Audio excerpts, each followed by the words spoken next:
काय ग, काय विचार करतेयस? पप्पा, सगळे असे म्हणतात की तू विघ्नहर्ता आहेस. म्हणजे काय रे? विघ्नहर्ता म्हणजे लोकांचे विघ्न दूर करणारा, प्रश्न, दुःख आणि संकट. अच्छा, पण दूर करून पण लोकांचे प्रॉब्लेम्स का संपत नाही? म्हणजे एवढी रडारड आणि पळापळ कशाला? गौरा, एखाद्या झाडाला वाढण्यासाठी जसं पाऊस, वारा, ऊन सगळं लागलं पाहिजे, तसंच माणसालाही संकट लागतात. त्यातूनच तो मजबूत होतो. मग लोक तुझ्याकडे नवस का मागायला येतात?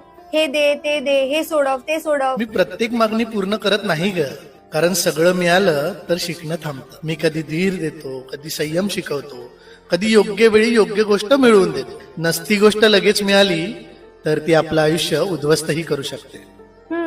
मग तुला काय हवंय माझ्याकडून? सगळीच लोक जर मागायला आली तर भेटायला कोण येणार? मला काहीच नको. मी फक्त तुला थँक्यू बोलायला आलेलो आणि आय ट्रस्ट यू. गौरा, ते मला माहित आहे, पण स्वतःवरही विश्वास ठेव. लोकांनी स्वतःवरचा विश्वास हरवू नये. एकदा हरवला ना की जगातला कुठलाच देव मदत करू शकत नाही.